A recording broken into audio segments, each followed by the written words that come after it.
Unger's Bible Dictionary, page 781. Nebuchadnezzar. Nebuchadnezzar. Nebo. That's the god that the Babylonians worship, or one of them. It says, defend the boundary. The form of the name in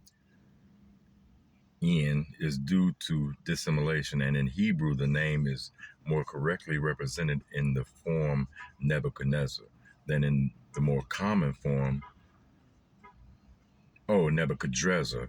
And wait a minute, wait, let me hold on. It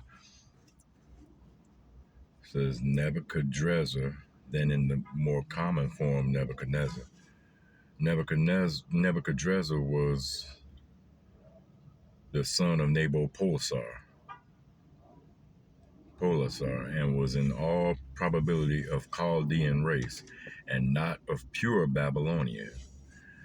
When the Assyrian power was tottering to its fall, the Chaldeans who lived in the south near the Persian Gulf saw an opportunity of again seizing power in the much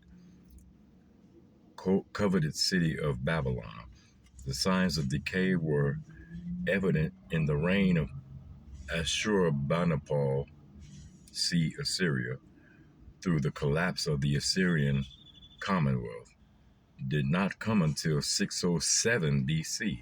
The Chaldeans did not need to wait so long as that for their opportunity, but Nabopolassar seized the throne in 625 as soon as Ashurbanipal had ceased to reign in Assyria. But Nabopolassar was not accounted king at once by the Assyrians, and numerous conflicts must have occurred during his reign between the successors of Ashurbanipal and the new Chaldean king in Babylon. Nabopolassar followed the ancient Babylonian custom of building temples and attending to the internal affairs of his splendid kingdom. His records have little to say of anything else. Page 782. Says, in the field, his son Nebuchadnezzar was destined to be his successor and was the representative in the field. He probably began his military service against the later Assyrian kings and soon achieved distinction. Toward the end of the reign of Nabopolassar, the fall of Nineveh became imminent, and the Babylonian king determined to gain not only his own complete independence of Assyria, but also as much as possible of the former Assyrian possessions. He allied his own family to that of the Manda, who were threatening to overthrow Assyria, by marrying his son Nebuchadnezzar to the daughter of Cyaxares. Oh, that's a period there, not a comma. My bad. That's why I got this magnifying glass, because this print is so small. And I got to go get my annual eyes checked up and all that. This alliance, as well as the vigilance and the ability of Nebuchadnezzar, where it says Nebuchadnezzar, as a warrior, was completely successful. When the Manda delivered the final blow which ended forever the Assyrian Commonwealth, they secured Nineveh and the northern and northwestern provinces of the Assyrian Empire, while Nabopolassar secured all of southern Assyria, and so much of the vast western provinces as were still in Assyrian control. All this territory, however, was but loosely held together through the latter part of the Assyrian control, and much of it was already lost to Egypt. Egypt? Is that where Necho come in? Because wasn't Necho a Egyptian pharaoh or something? We're going to get to that. Number 2, opposes Egypt. It was quite natural that Egypt should early seek to profit by the weakening of Assyrian power. Palestine and Syria had belonged to Egypt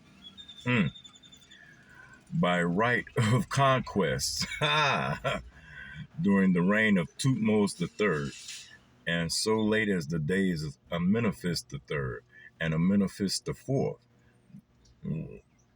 Ain't Amenophis the third or fourth? Ain't that Akhenaten? Ain't that Amenhotep the fourth, something like that? We gonna find out. Maybe not in here, but in somewhere else. And Amenophis the fourth, the governors of Syrian cities were wont to address the Egyptian kings as their lords and even as their gods. When Necho II, there's Necho, when Necho II succeeded his father, Psammethicus I, as king of Upper and of Lower Egypt. I was right. See, I remembered that from years ago. Because, Necho 605, because in the Bible, Necho was trying to help the Israelites, I believe, but he failed. I think he got killed. I'm not sure. I forgot that part. But anyway, you know how the Israelites were always running into Egypt. They had business with them and dealings with them. So anyway, once again, when Necho II succeeded his father Psammethicus I as king of Upper and of Lower Egypt, he promptly began the reconquest of Syria and Palestine. In 608 BC, getting closer and closer to 605, he left Egypt and marched up the seacoast, penetrating inland to the plain of Esdraelon at Megiddo. You know what Megiddo is, right? Megiddo. Armageddon, right? There Josiah, king of Judah, vainly opposed him and was killed. Necho was soon able to count himself master of the whole country.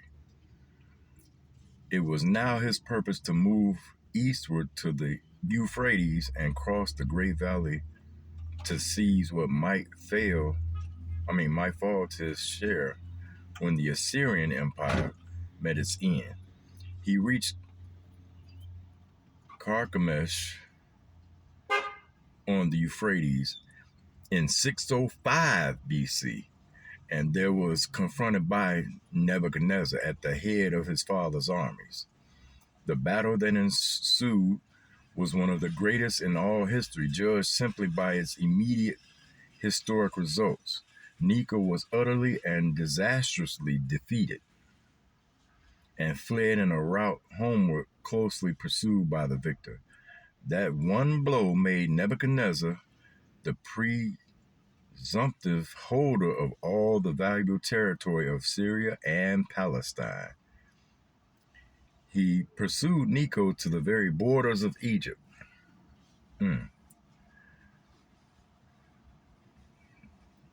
Okay, we'll get back to the rest of that. All right, back to it, but now I'm in the scriptures. Nah, I'm not in the history book, okay? Because the history book mentioned Necho, right? Remember I told you, Necho is an Egyptian pharaoh or king or ruler. 2 Kings 23. This is talking about King Josiah's reforms. Well, that started with 2 Kings 22, where Josiah sent Shaphan the scribe to the temple to do something, and that's where Josiah found the book of the law. So all this time up to Josiah's 18th year of reign, the Israelites were not doing anything according to God's word written in the scriptures and the scrolls by the prophets. Okay? They say Josiah performed what? A feast like never before. Because they was happy. They was doing it right. He was one of the few righteous kings. Okay? 2 Kings 23. And the king, that's Josiah, And the king, and they gathered unto him all the elders of Judah and of Jerusalem. And the king went up into the house of the Lord, and all the men of Judah and all the inhabitants of Jerusalem with him, and the priests and the prophets and all the people, both small and great. And he read in their ears all the words of the book of the covenant, which was found in the house of the Lord. See? Verse 3. And the king stood by a pillar and made a covenant before the Lord, to walk after the Lord and to keep his commandments and his testimonies and his statutes with all their heart and with all their soul, to perform the words of this covenant that were written in this book. And all the people stood to the covenant, which means they kept it, right? Verse 4.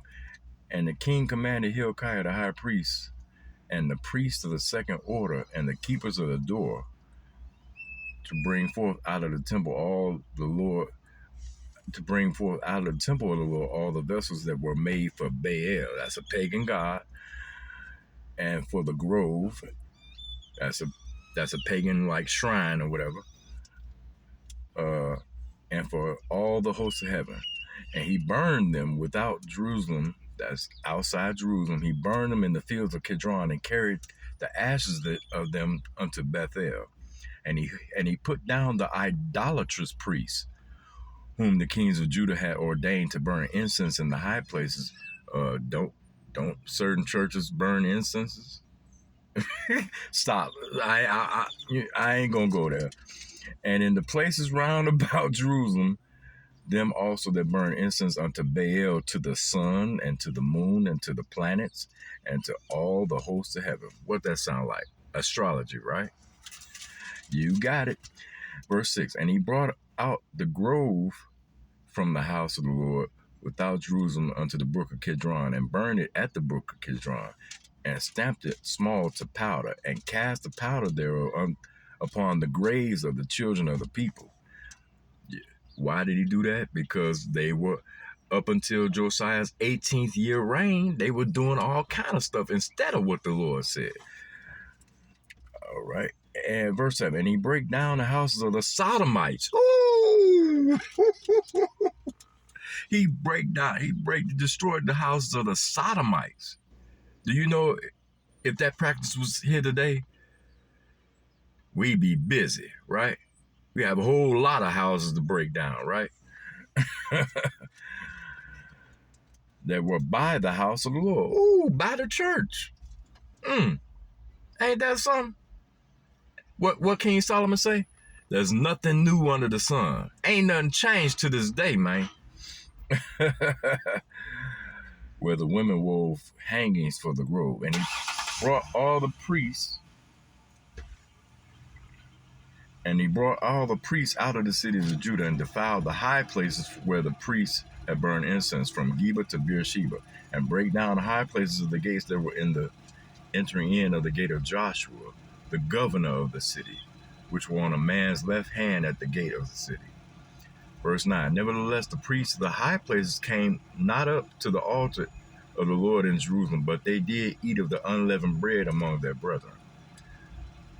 Verse 10, he defiled Topheth, which is in the valley of the children of Hinnom, that no man make his son or his daughter pass through the fire to Molech. That's another pagan god, right?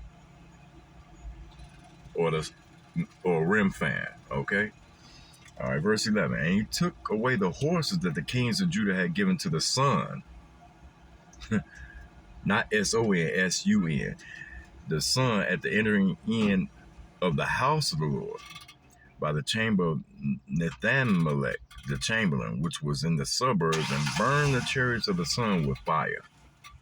So he destroyed all that paganism out the kingdom.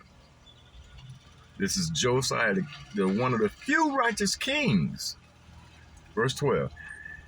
And the altars that were on the top of the upper chamber of Ahaz, which the kings of Judah had made, and the altars which Manasseh had made in the two courts of the house of the Lord, did the king beat down and break them down from thence, and cast the dust of them into the brook Kidron. Okay, I think I read too much. I was trying to get to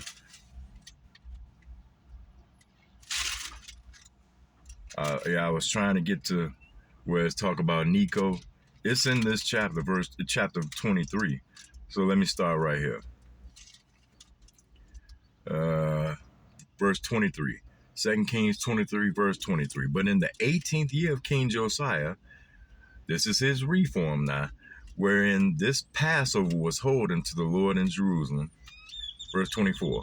Moreover, the workers with familiar spirits and the wizards and the images and the idols and all the abominations that were spied in the land of Judah and in Jerusalem did Josiah put away, that he might perform the words of the law which were written in the book that Hilkiah the priest found in the house of the Lord. Verse 25. And like unto him was there no king before him that turned to the Lord with all his heart.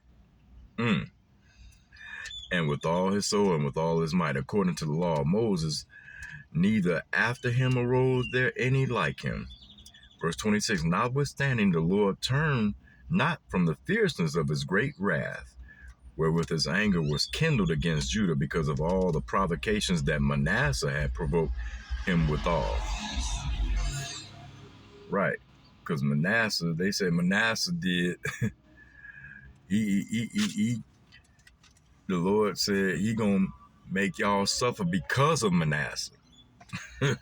Even though Manasseh repented later on in his later days, the Lord still blessed him because he repented.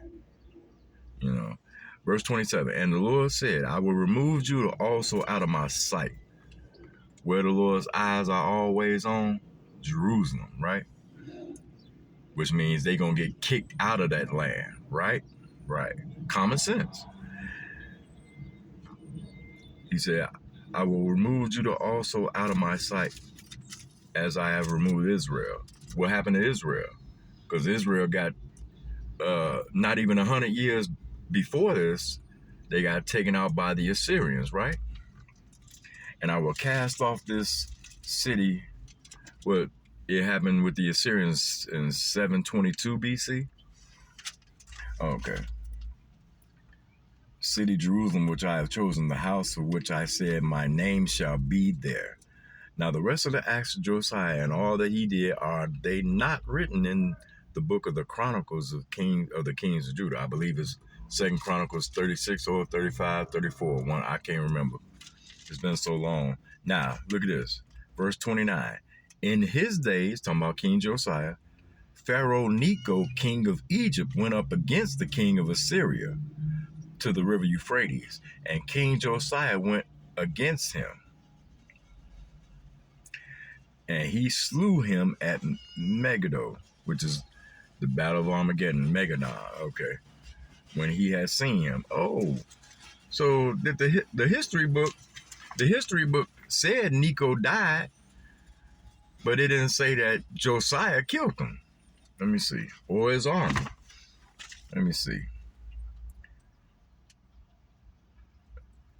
And his servants, verse 30, and his servants carried him in a chariot dead from Megiddo, and brought him to Jerusalem and buried him in his own sepulchre.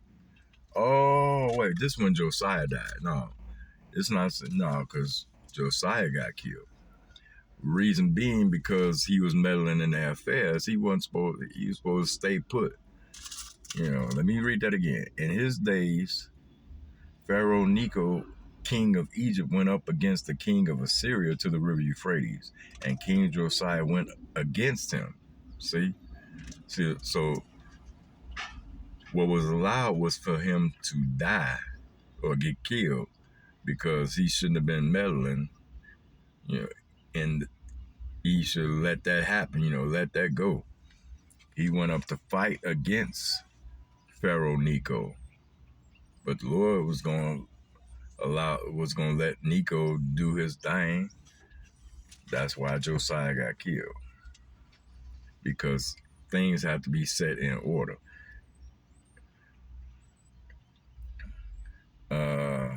So they buried Josiah.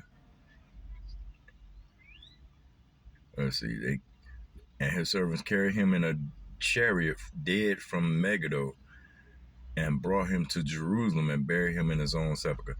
And the people of the land took Jehoahaz, the son of Josiah, and anointed him. and made him king in his father's stead. Peep game, verse 31. And Jehoahaz was 23 years old when he began to reign, and he reigned 3 months in Jerusalem, which tells you what? He was evil. He was wicked. His father was good, so his father got rid of all that paganism, that astrology, and all that bull crap, and kept the laws, found the book of the law, kept the laws of God instead of all that paganism. So the Lord allowed his kingdom to be straight, to be good and prosper. But then his son took over when he got killed. His son only reigned 3 months, so he was wicked. You know what I'm saying? Ain't that something? See, they say the apple don't fall far from the tree, but you have choices. You can choose to be evil, or you can choose to be good. Which one is going to have the better results? What you think?